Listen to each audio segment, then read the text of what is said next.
Hi friends, welcome to excellent coaching institute Vijayawada. ఈరోజు మన వీడియోలో ఆర్ఆర్బి గ్రూప్ డి ఎగ్జామ్ తర్వాత జరిగే ఫిజికల్ టెస్ట్ల గురించి మనం ఈరోజు డిస్కస్ చేద్దాం. యాక్చువల్గా ఆర్ఆర్బి గ్రూప్ డి ఎగ్జామ్ అనేది ఆల్రెడీ ఈ పాటికి ఎగ్జామ్ జరిగిపోవాలి. కొన్ని అనివార్య కారణాల వల్ల లేట్ అవ్వడం జరిగింది, అందరికీ మీకు తెలిసిందే. అయితే అన్నీ అధిగమించుకొని ఈ నెల 27 నుంచి నవంబర్ 27 నుంచి ఎగ్జామ్ అనేది స్టార్ట్ అవబోతున్నాయి, మెయిన్స్ ఎగ్జామ్ అనేది. సో షిఫ్ట్ల వారీగా ఎగ్జామ్స్ అనేవి జరుగుతున్నాయి కాబట్టి ఎవరైతే ఈ రిటర్న్ ఎగ్జామ్ బాగా రాసేసామో అని ఎవరైతే అనుకుంటారో, నెక్స్ట్ జరిగే పీఈటీ ఫిజికల్ టెస్ట్లు అయితే ఏవైతే ఉన్నాయో ఆ టెస్ట్లు కూడా పాస్ అయితేనే మీకు గ్రూప్ డి జాబ్ అనేది రావడం జరుగుతుంది. సో కాబట్టి ఎవరైతే మెయిన్ ఎగ్జామ్ బాగా రాసామనే అభ్యర్థులు ఎవరైతే ఉన్నారో వాళ్ళ కోసం పీఈటీ టెస్ట్లు అనేవి మన ఎక్సలెంట్ కోచింగ్ ఇన్స్టిట్యూట్లో ఓన్లీ పీఈటీ బ్యాచ్ అనేది రేపు డిసెంబర్ 1st తారీఖు నుంచి మన దగ్గర స్టార్ట్ అవబోతుంది.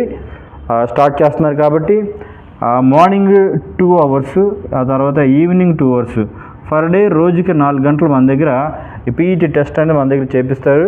అలాగే 1000 meters, 100 meters, at the same time weight మోస్తూ మనం ఇవన్నీ చేస్తూ ఉంటాం గ్రూప్ డి ఎగ్జామ్ రావాలంటే. సో అవన్నీ మనం దీంట్లో చెప్తాం అనమాట, ఎలా చేయాలి ఏంటి, ఎలా టైం పెట్టించి మనం ప్రాక్టీస్ చేపిస్తాం.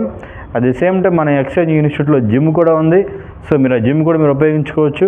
ఇలా గ్రూప్ డి ఎగ్జామ్ రాస్తున్నటువంటి అభ్యర్థులు, తర్వాత మేము క్వాలిఫై అవుతాం అన్న అభ్యర్థులు ఎవరైతే ఉన్నారో వెంటనే మీ యొక్క టైం వేస్ట్ చేసుకోకుండా రిజల్ట్ అనేది మ్యాక్సిమం ఎగ్జామ్స్ అయిపోయిన తర్వాత ఒక 30 నుంచి 40 లోపల రిజల్ట్ వచ్చేస్తాయి.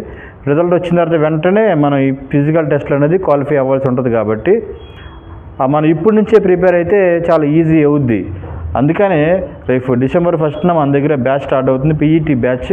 దాంట్లో మీరు జాయిన్ అయ్యి రైల్వేలో గ్రూప్ డి జాబ్ అనే సాధించండి, రైల్వేలో జాబ్ సాధించాలని మీ కోరికను మీరు నిజం చేసుకోండి. ఓకేనా? Thank you all.